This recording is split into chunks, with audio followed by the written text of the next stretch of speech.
Hi Church Greg, Mrs. Devaney here. Zoe and I are going to be reading you Hello, Goodbye, Dog. Enjoy! Hello, Goodbye, Dog by Maria Gianferrari. Pictures by Patrice Barton.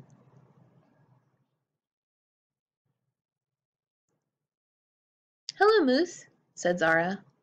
There was nothing Moose loved more than hello. Hello was a ride in the car. Goodbye, Moose, said Zara. It's time for school. Moose put on her brakes. It took Mom and Dad to get Moose to leave. There was nothing Moose disliked more than goodbye. Goodbye was an itch that couldn't be scratched. When Mom checked the mailbox, out zoomed Moose. It was time to say hello. 2 paws patted on the glass. Oh my, said Mrs. Perkins. It's my dog Moose, said Zara. Hello, Moose, said the class. Hello was a pat on the head. Dogs aren't allowed in school, said Mrs. Perkins. Moose will be quiet, said Zara. She loves story time. Moose lay at Zara's feet as Mrs. Perkins read a story. Goodbye, Moose, said Zara. Moose put on her brakes. It took Mom, Dad, Zara, and Mrs. Perkins to get Moose to leave. Goodbye was being tied up in the backyard. Moose chewed through the rope. It was time to say hello. Hello, Moose, cried Zara. Hello was having a book and someone to read it to you. Dogs aren't allowed in the library, said Miss Chen. Moose will be quiet, said Zara. She likes when I read to her. Zara read. Kids listened.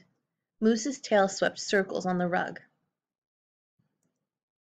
Goodbye, Moose, said Zara. Moose put on her brakes.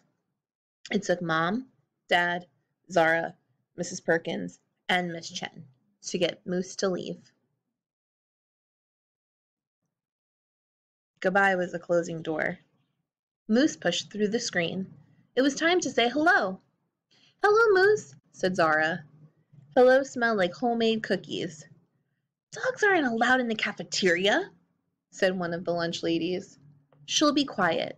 I'll just read to her, said Zara. Zara read. One kid sat, then another, and another, until the table was full. Moose's tail thumped on the floor.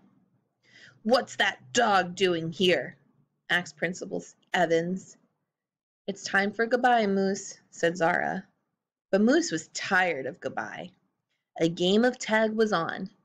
Principal Evans was it. Chairs tipped, kids slipped, teachers tripped, trays flipped, and Moose skipped right back to Zara. Then Moose got tagged. Goodbye, Moose, said Zara. It took Mom, Dad, Zara, Mrs. Perkins, Miss Chen, Principal Evans, and all the lunch ladies to get Moose to leave.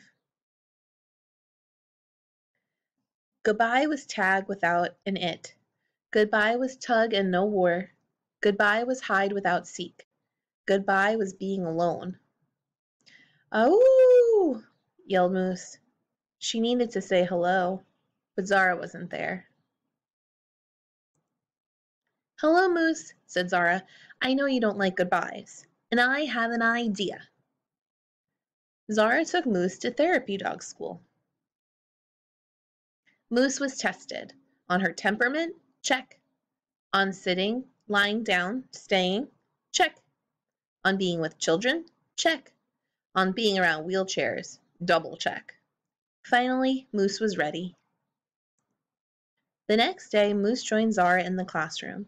Hello, Moose, said the class. Mrs. Perkins, Miss Chen, Principal Evans, and all the lunch ladies.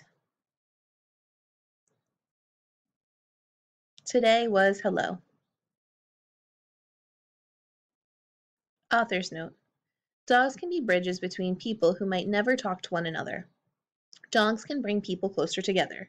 But most of all, dogs provide us with unconditional love. And therapy dogs just happen to be experts in giving unconditional love. They differ from service dogs in that they do not undergo such extensive training. Therapy dogs are tested and evaluated for reliability, calmness, and their ability to give affection. Their main function is to provide emotional support in a variety of environments, from classrooms to hospitals, nursing homes, and even correctional facilities. Therapy dogs can be used in classrooms and libraries to foster a love of reading. Therapy dogs provide a positive association with reading, and especially with reading aloud, since child readers are neither judged on nor corrected for mispronunciation. Instead, they read for the sheer enjoyment of their audience, a dog. Who wags her tail? Who gives you his rapt attention? Who listens, even if the story is boring? Who rests her head on your ankles? A dog. It's the perfect combination. Tails and tails.